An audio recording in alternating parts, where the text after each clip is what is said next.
Calaroga Shark Media.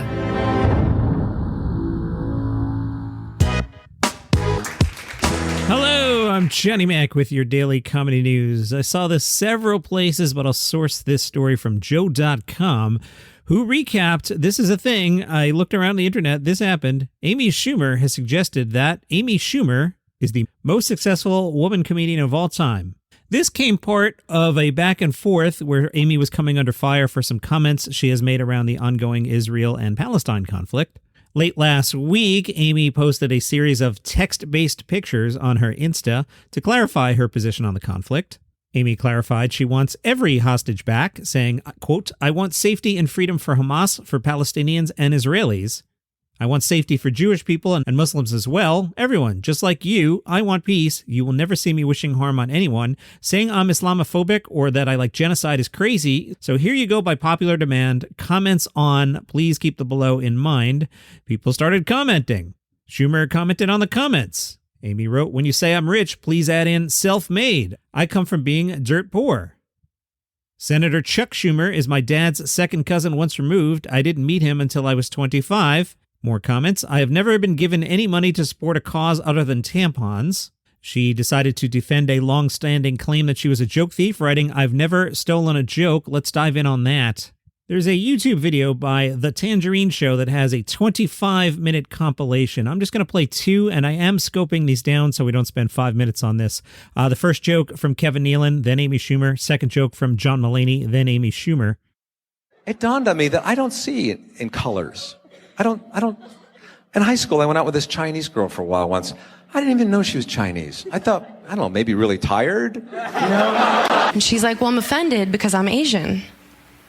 And I was just like, "Well, I'm sorry, but I didn't even notice that." I thought you were just like really tired. Blacking out is when you drink so much that your brain goes to sleep, but your body gets all Eye of the Tiger and Soldiers On. And I black out when I drink. Isn't that the worst? No, your mind goes to sleep, but your body's like, "Tonight is my night." If you do a Google search for Amy Schumer joke thief, some of the articles that come up are from Variety. Amy Schumer denies stealing Oscar's joke off Twitter. Vox has Amy Schumer's alleged joke stealing explained. The Daily Beast wrote, "Is Amy Schumer really a joke thief?" Anyway, topic for a different day.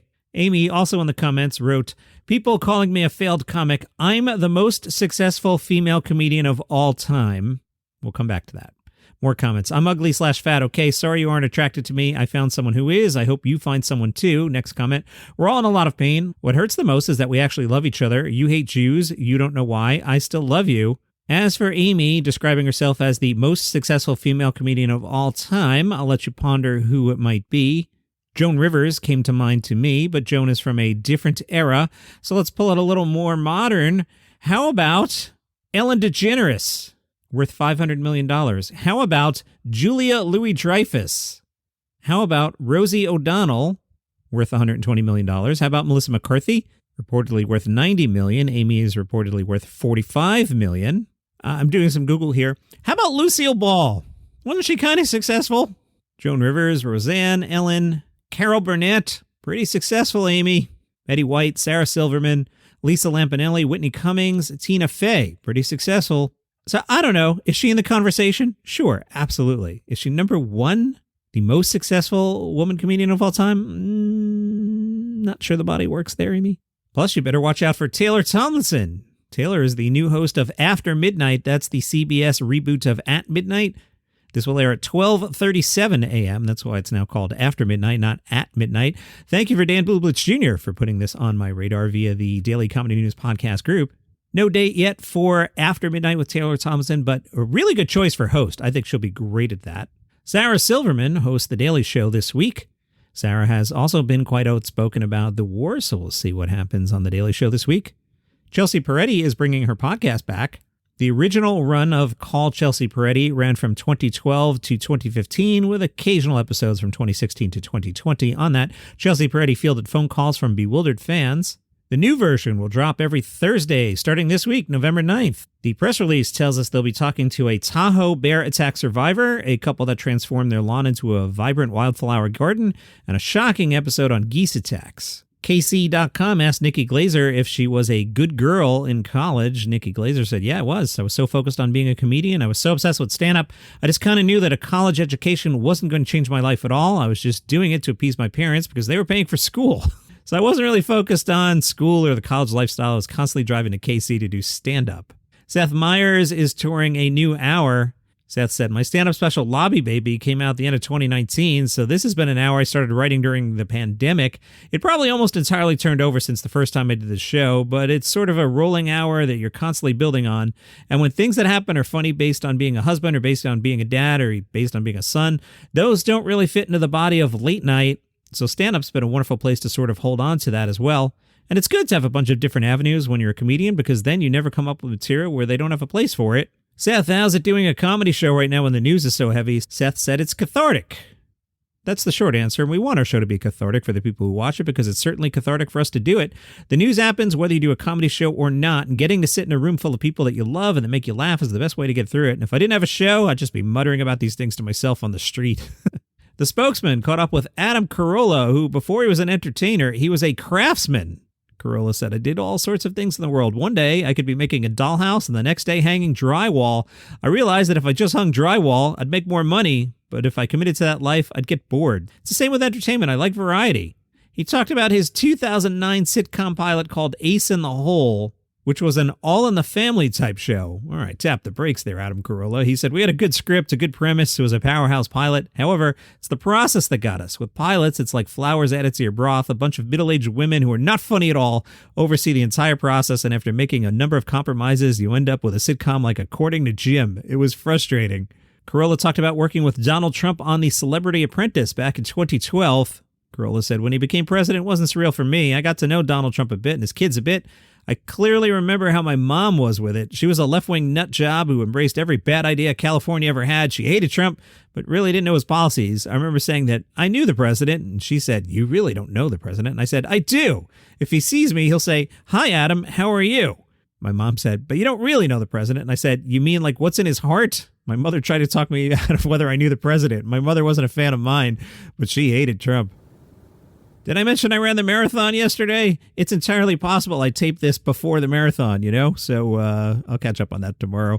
I was watching some TV late last week. I caught up on Ralph Barbosa's special on Netflix. It's perfectly watchable. I did add it to the top of the year, but in the number 20 spot. I'm not going to recap the whole list today. So Ralph Barbosa, it's nice. I enjoyed it. A couple laugh out louds. I thought it would be, based on the buzz on Ralph, I thought it would be a lot stronger, but it's fine. Nothing wrong with it. Dusty Slade tweeted, hey, I just put out, he didn't say hey. Why did I add the hey? Dusty Slade did not say hey. Dusty Slade wrote, I just put out a 50-minute stand-up video on YouTube. For those that have been following me for a while, it won't be anything new, but I recorded this in 2019. If you have friends that don't know me, please share it with them. I have some friends that don't know me, but we're all in a Facebook group together, the Daily Comedy News Podcast group, and I shared the link there. It's called Being Poor in the Trailer Parks if you're on YouTube. The New York Comedy Festival continues today. Stand Up for Heroes at Lincoln Center. Pretty good lineup. Jon Stewart, Jimmy Carr, one of my faves, Ronny Chieng, Shane Gillis, Tracy Morgan. Well, some music by Josh Groban and John Mellencamp and others. That's obviously the big show tonight, a bunch of smaller shows. Comedian I like a lot, Adrian Appalucci, is at the Stand at 8. Britannic, that's interesting that they came to New York, 8 o'clock. The Triad Theater. Triumph the Insult Comic Dog at the Murmur Theater at 8. Joe Firestone and Maeve Higgins at the Littlefield at 8. Love this title, Gay by Play. That's at the Brooklyn Art House at 10. Another funny title, The Luke Ass Spectacular with Kate Sisk at the Littlefield at 10:30. Ooh, some fun stuff tomorrow, but you'll have to tune in tomorrow to find out what that is. Or you can just go on their website. It's all there. We also caught up on Mark Maron's podcast. I was enjoying his interview with Larry Charles, but the part that was piquing my interest was Maron's frank discussion of getting older and sensing that someday we all die. And it spoke to me. A lot of what's been going on this year, including running a marathon, trying to beat Father Time, right? That's part of what's going on. And I won't bore you with what I start thinking about at 3 a.m, as I don't sleep most nights. But Mark Maron with Larry Charles, the death parts were kind of enjoyable. That's a weird recommendation, Johnny Mac. I know, right? Futurama is back, baby. Hulu has ordered 2 more seasons. Season 11 premiered back in July. I've watched 2.5 of them and got distracted.